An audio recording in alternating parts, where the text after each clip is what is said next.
चलिए, आपका स्वागत है। वक्तव्य प्रस्तुत करिए।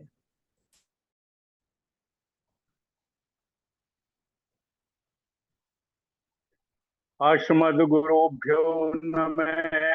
अस्मद् परम गुरुभ्यो नमः। अस्मद् सर्व गुरुभ्यो नमः। श्री राधा कृष्णाभ्याम नमः। श्रीमते रामानुजाय नमः। लंबोदरम परम सुंदरम मेघदंतम रक्तांबरम त्रिनयनम परमं पवित्रम उदद्दिवाकर जलकायकांतम विघ्नेश्वरम सकल विघ्नहरम नमामि। शरीरम स्वरूपम ततो वैकलात्रम मनश्चै यश्चारुचित्तम धर्म मेरुतुभ्य। शरीरम स्वरूपम ततो वैकलात्रम यश्चारुचित्तम धन्मेरुतुल्यम। मनश्चैन लग्नै श्री गुरोरंग पद्मे तत्किं तत्किं तत्किं तत्किं। चलना नारायणं नमस्कृत्य नरं चैव नरोत्तमं देवी सरस्वती व्यासं ततो जयमुदीरयेत्। जय तु देवो देवकी नंदनो अयम्। जय तु कृष्ण विष्णु वंश प्रदीप। जय तु मेघ श्यामल कोमलांगम। जय तु पृथ्वी भारनाशो मुकुंदम। कृष्णं त्वदीयाय पद पंकज पंचरान्ते अद्यैव ते विशदु मानस राजहंसे। प्राण प्रयाण समये कफ बात पित्तै कंठावरोधेन विधौ स्मरणं कुतस्ते।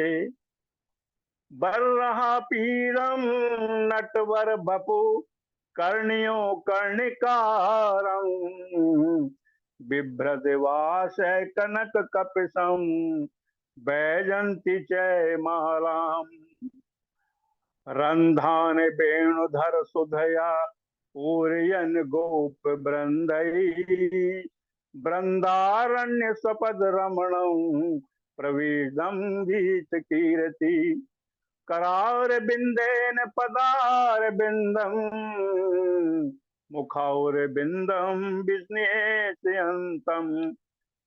पटय पत्रस्य पुटस्य यानय बालम मुकंदम मनसा स्मरामि। रामाय रामभद्राय रामचंद्राय वेदसे रघुनाथाय नाथाय सीताय पतये नमः। अंजना नंदनम वीरम जानकी शोकनाशनम कपीशमाक्ष हंतारम वंदे लंका भयंकरम। मूकं करोति वाचालां पंगुं लंघयते गिरिं। यत्कृपाल तमहं वन्दे परमानंद माधव। भक्ति भगवंत गुरु चतुर नाम बपु एक। इनके पद बंदन किए नासत विघ्न अनेक। अनंत कोटि ब्रह्मांड नायक अचिंत्य कल्याण गुणगण निधान सर्वेश्वर सर्वाधिपति अकारण करुणा बरनालय अकारण करुणा कारक सकल जन कल्य शापहारक परात पर ब्रह्म अनंत कोटि कंदर्प दर्प दलन पट्टियान निर्गुण निराकार सगुण साकार। जगदेक बंधु करुणेक सिंधु सच्चिदानंद घन परमात्मा श्री राधा गोविंद सरकार। उनका ये बांग में शब्द में विग्रह श्रीमद् भागवत पुराण को कोटि से नमन बंदन और अभिनंदन। परम आराध्य राधा रमन बादाहरण नंद नंदन यशोदा नंदन देवी की परमानंदम श्याम सुंदर एवं उनकी आह्लाद्य शक्ति प्राण प्रिया जगत बंदनी ब्रजबानु रंदिनी बरसाने वाली श्री किशोरी जी राधा रानी जी के युगल चरणार बिंदों में दास का प्रणाम। उपस्थित भगवत भक्त भागवत कथा अनुरागी प्रेमी सज्जनों, भक्तिमयी मात्र शक्ति भगनी बांधवों, सिया राम मैं सब जग जानी करहूं प्रणाम जोर जुग पाऊनी। सिया राम मैं सब जग जानी करहूं प्रणाम जोर जुग पाऊनी। यह हमारा परम सौभाग्य है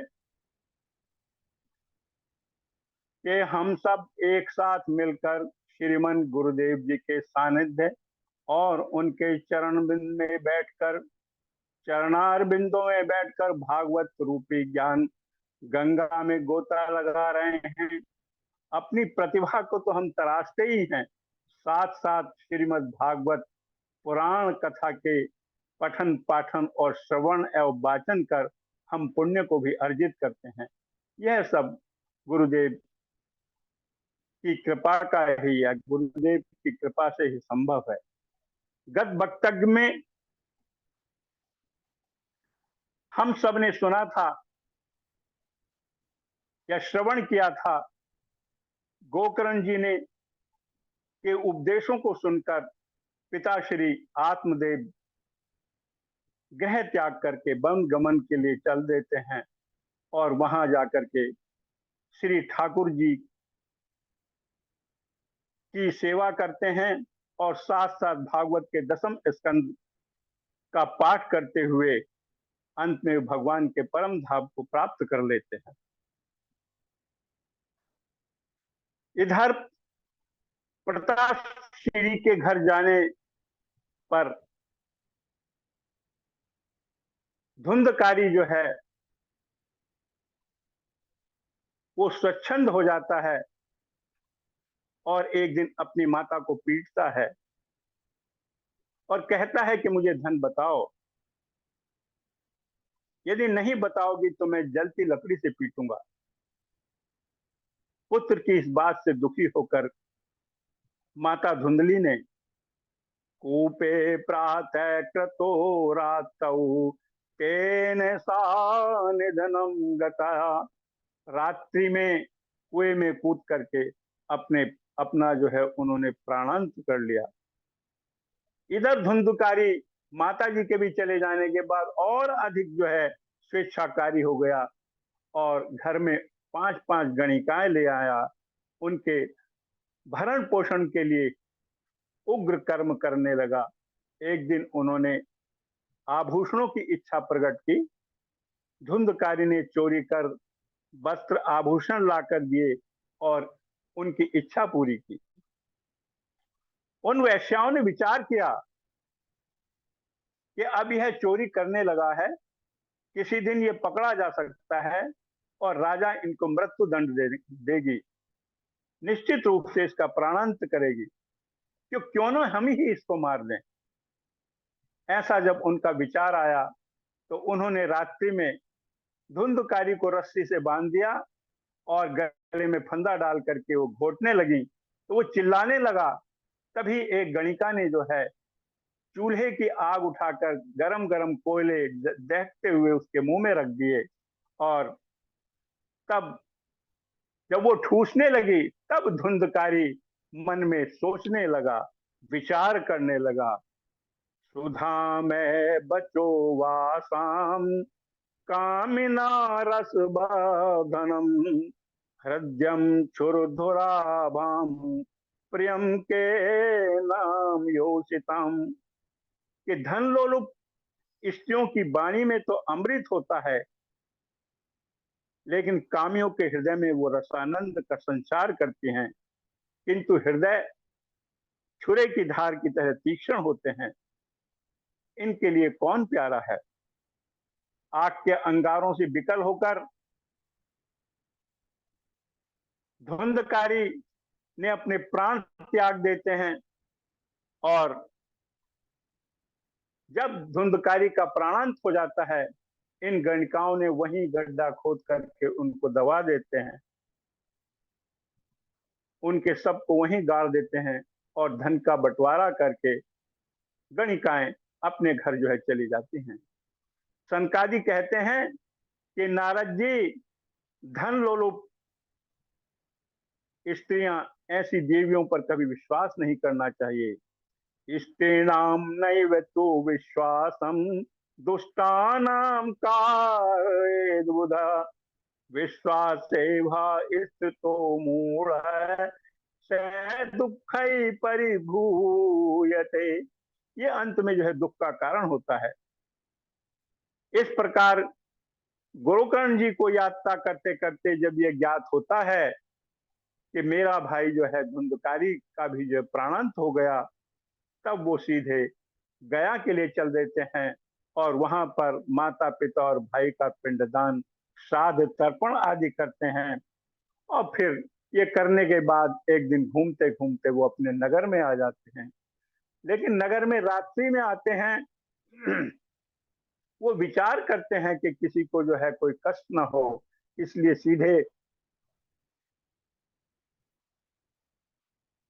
सीधे वो अपने घर में जाते हैं।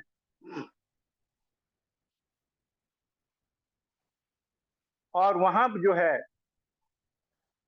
वो एक कोना साफ करके और वहीं लेट जाते हैं।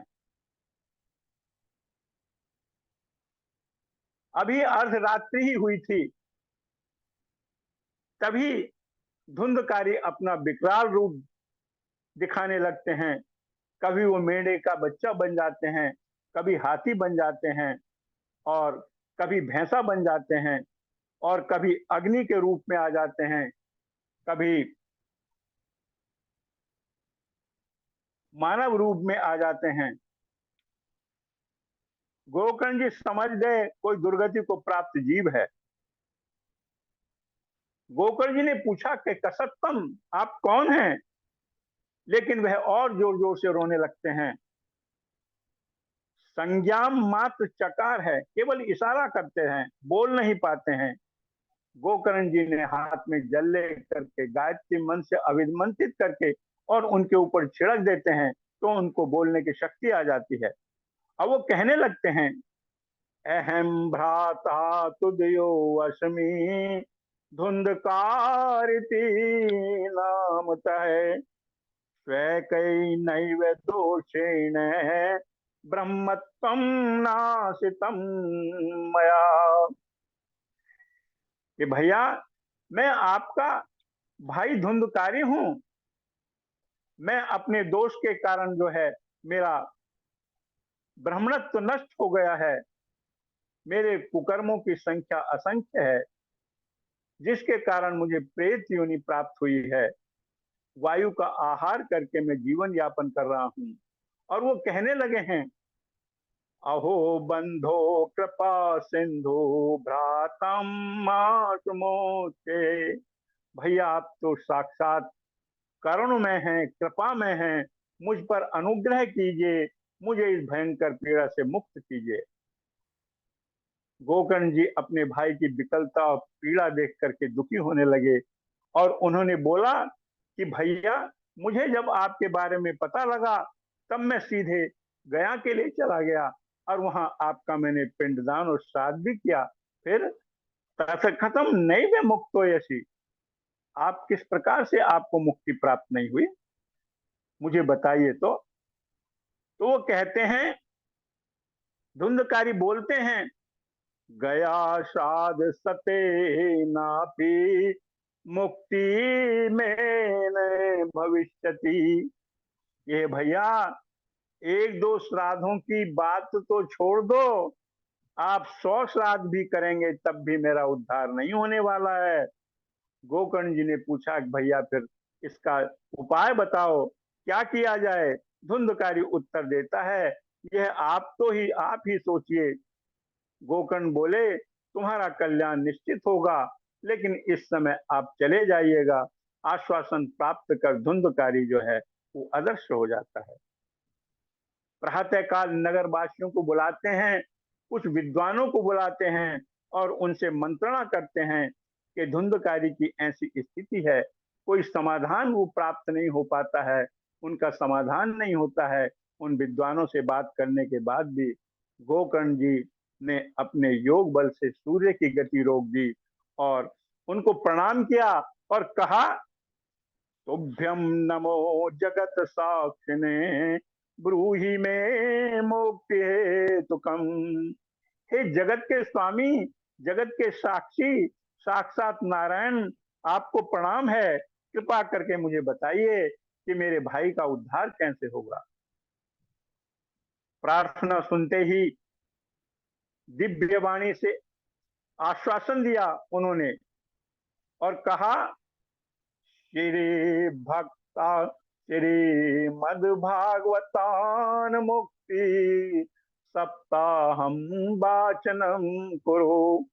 प्रिय गोकर्ण, जाओ अपने भाई को श्रीमद् भागवत की कथा सप्ताह विधि से श्रवण कराओ, निश्चित रूप से उनका कल्याण होगा।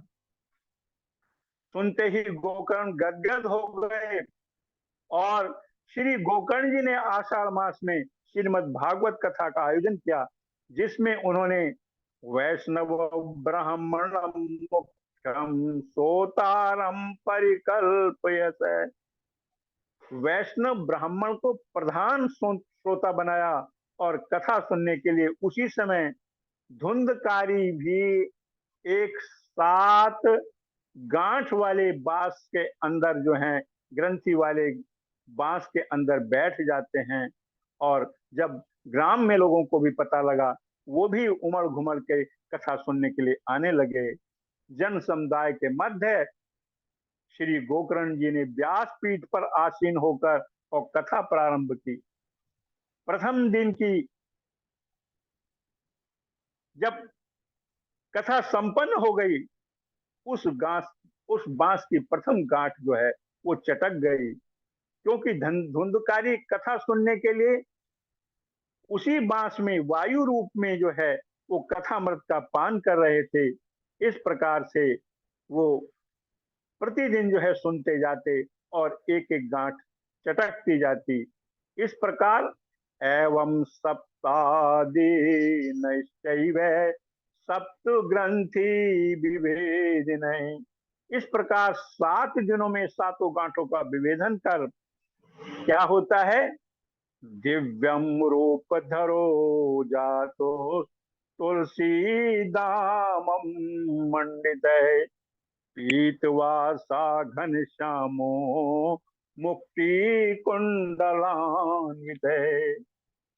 दिव्य रूप धारण कर धुंधकारी प्रकट हो गए। उनके गले में सुंदर तुलसी की माला शोभायमान हो रही थी। उन्होंने पीताम्बर धारण कर किए हुए थे और मेघ के समान सुंदर श्यामल वर्ण, सर में मुकुट, कानों में कुंडल सुशोभित हो रहे थे।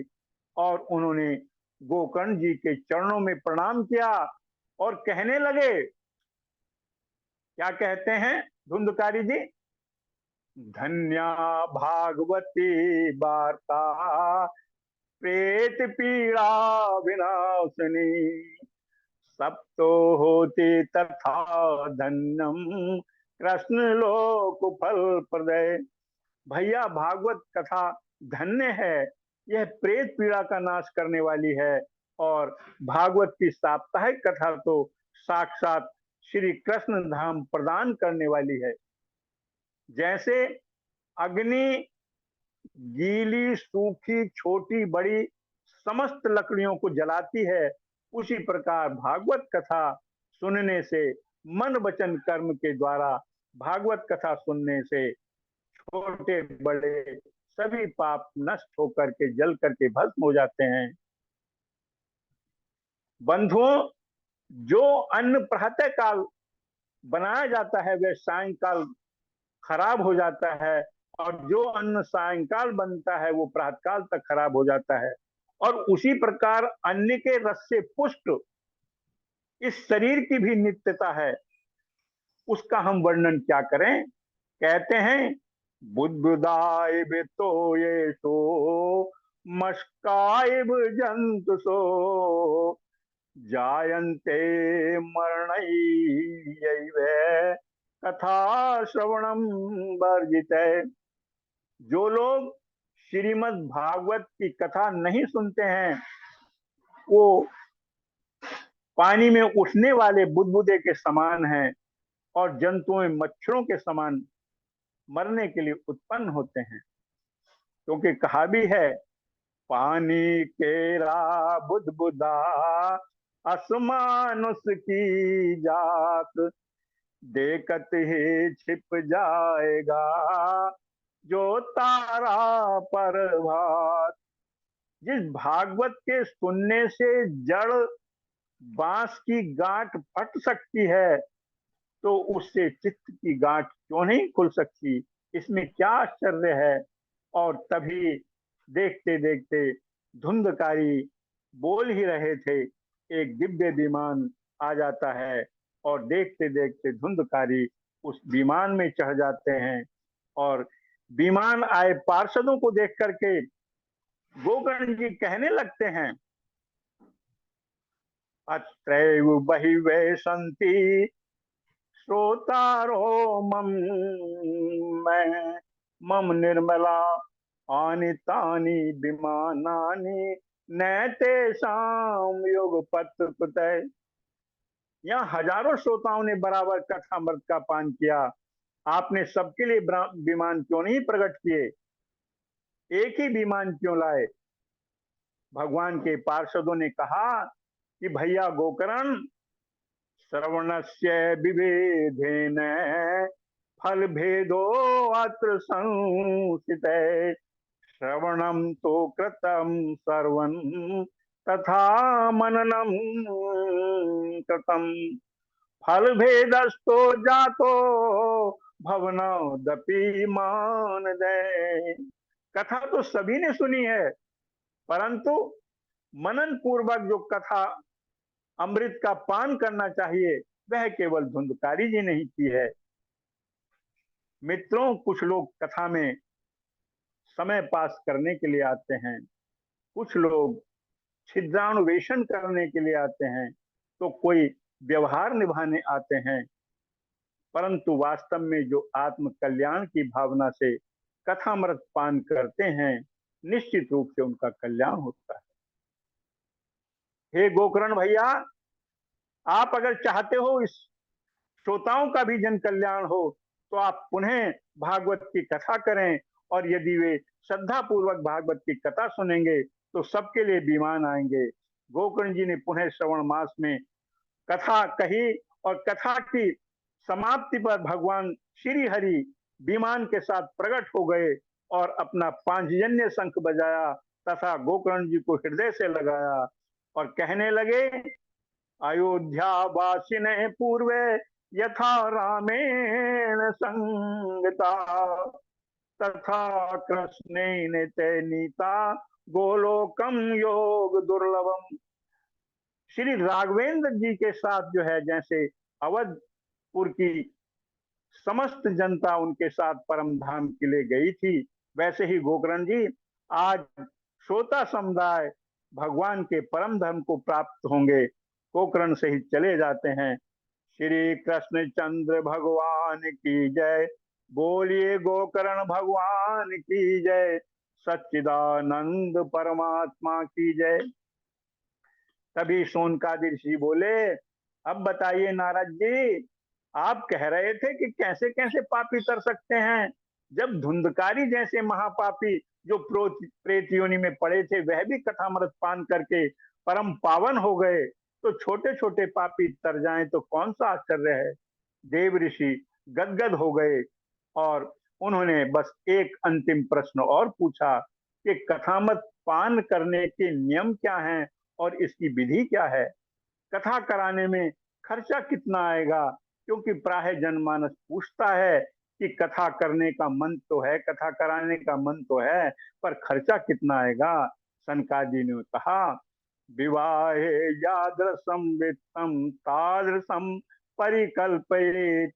जैसे हम बेटी के विवाह की तैयारी धूमधाम से अपनी सामर्थ्य अनुसार करते हैं, ऐसे ही भागवत का समारोह अपनी सामर्थ्यानुसार भव्य, दिव्य और व्रत करना चाहिए। और जिन्हें कथा करानी है सर्वप्रथम किसी ज्योतिषी से उत्तम मुहूर्त पूछें। यदि सकाम अनुष्ठान करना है तो किसी देवज्ञ से उत्तम मुहूर्त पूछना चाहिए। और यदि निष्काम भाव से जो है आपको कथा करानी है तब मुहूर्त का कोई महत्व नहीं है। और फिर कहते हैं विरक्तो वैष्णवो विप्रो वेद शास्त्र विशुद्धि कृत दृष्टांत कुशलो धीरा वक्ता कार्योति निष्प्रह। कथा में वैष्णव ब्राह्मण का वक्ता के रूप में वर्ण करना चाहिए और वक्ता वेद शास्त्र की स्पष्ट व्याख्या करने में निपुण हो, दृष्टांत देने में कुशल हो और कथा में 5 ब्राह्मणों का वर्णन करे जो गणपति, गायत्री और द्वादशाक्षर मंत्र का ओम नमो भगवते वासुदेवाय जब तक कथा चलती रहे तब तक इसका निरंतर जो है पाठ होता रहे और विष्णु सहस्रनाम का पाठ करने वाले हों। गणपति नवग्रह मंडल सर्वतोभद्र मंडल बनवाएं और प्रतिदिन उसका पूजन करे। विधि पूर्वक 7 दिन तक कथा में बिना कुछ खाए रह सके तो अच्छा है, अन्यथा फलाहार करके कथा सुने। भोजन न करे, भोजन तो करम मन्य कथा श्रवणस्य कारकम नोपवासम परा प्रोक्तम कथा निधनम करो। यदि यदि यह भी न हो सकता हो तो संध्याहार लब्धाहार सुखाव है, थोड़ा भोजन करे जिससे कथा में विक्षेप न हो। और फिर कहते हैं कि सुखरूपम प्रबोधज्ञ सर्वशास्त्र विशारद एक कथा प्रकाशेन मद ज्ञानम विनाश। वो कहते हैं वक्ता में साक्षात सुखदेव जी का दर्शन करे, उनका पूजन करे और कथा समापन के उपरांत यदि विरक्त श्रोता हैं तो हवन करे और पूर्णाहुति करे। पूर्णाहुति के पश्चात ब्राह्मणों को दक्षिणा दे और कम से कम 12 ब्राह्मणों को भोजन कराए। कथा समाप्ति पर श्रोता समुदाय संकीर्तन करे और जब संकीर्तन का नाम सुनते हैं तब क्या होता है,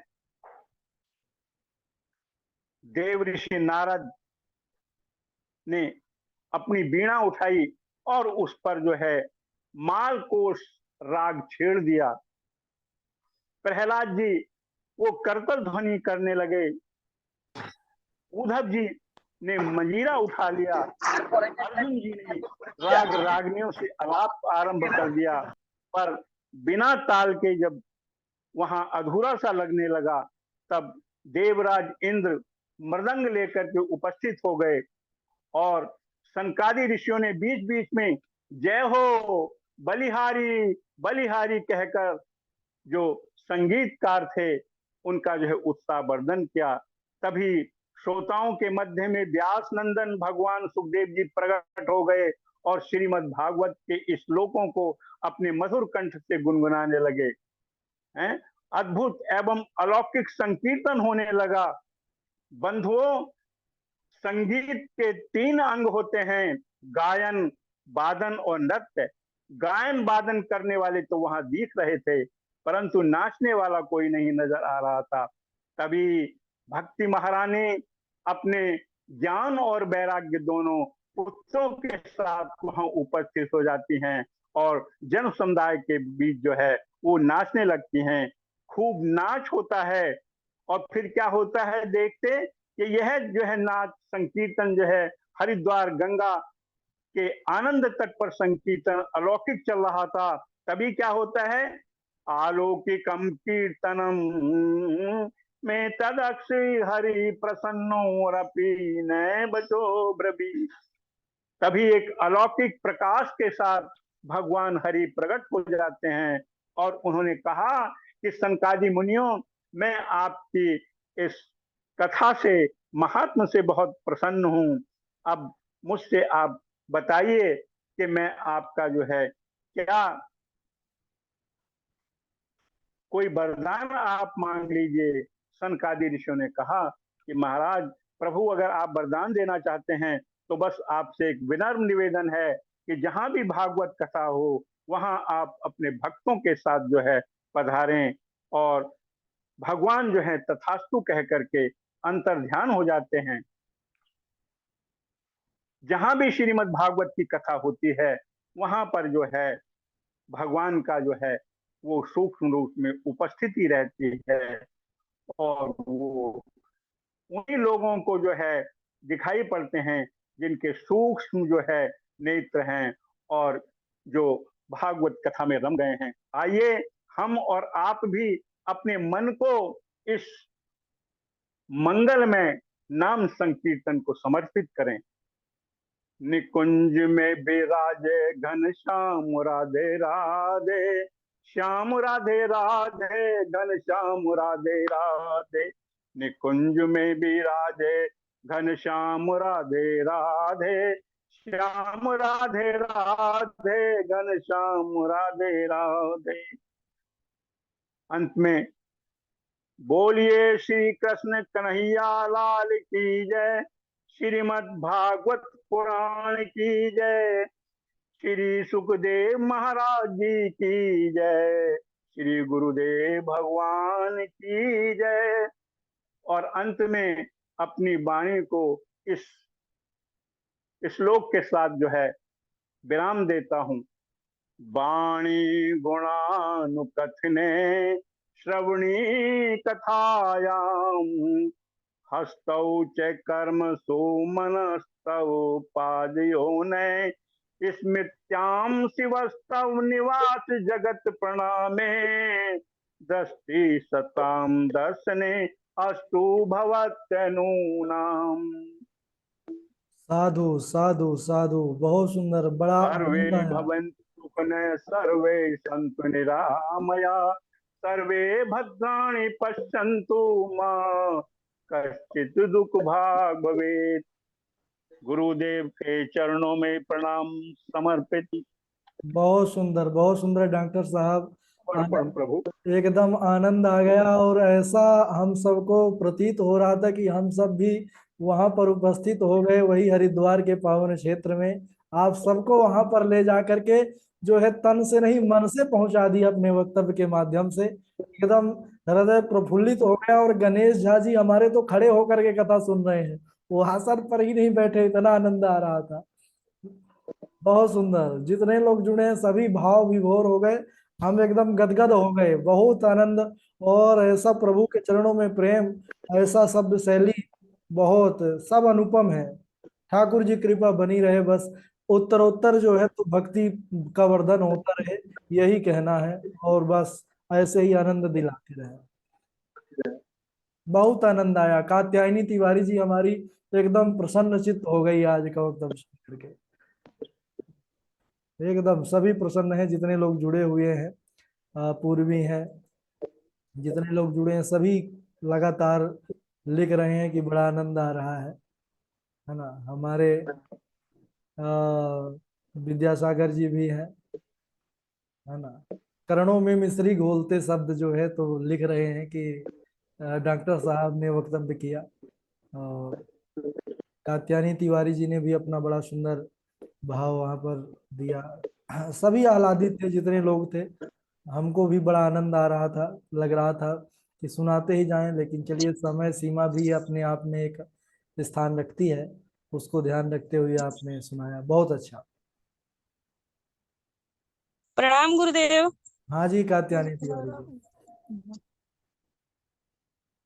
बहुत बहुत मतलब क्या बोले, इतना भाव विभोर होके इतनी सरल शब्दों में उन्होंने इस प्रसंग का वर्णन किया है।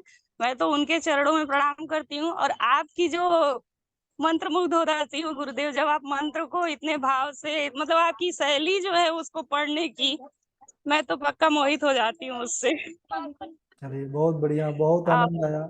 वक्तव्य और श्लोकों में भगवान की वाणी ही है, आनंद तो स्वाभाविक रूप से है। जितने जुड़े हैं सभी आनंद स्वरूप परमात्मा के ध्यान में मग्न रहने वाले हैं, सब उनसे प्रेम करने वाले हैं, तो सभी आनंदित हैं। डॉक्टर साहब जल्दी से जल्दी पुनः आपका प्रसंग होगा और इसके आगे हम सब सुनेंगे। ठीक है, बहुत अच्छा। चलिए, नियति जी, गोपी गीत आपका आज दिन को हम खाली ही थे, लेकिन स्मरण ही नहीं रहा। वो बहुत बातें आ जाती हैं, तो अब हम प्रयास करेंगे। शिव पुराण की कक्षा से हम लगभग 10:30 बजे तक फ्री हो जाते हैं। उसके बाद हम आधा घंटा के अंदर गोपी गीत आपके लिए भेजेंगे, कि उसका उच्चारण जो पाठ हो, वैसे तो आपको आता है, लेकिन एक बार गुरुमुख होना, आचार्य मुख होना बहुत जरूरी होता है। तो भेज देंगे, तो उसको सुन करके फिर आप भगवान को, कान्हा जी को सुनाते रहिए। ठीक है। जी जी गुरुदेव, आ, कृपा होगी आपकी। अरुण कुमार दुबे जी माइक चालू करेंगे। अरुण कुमार दुबे जी।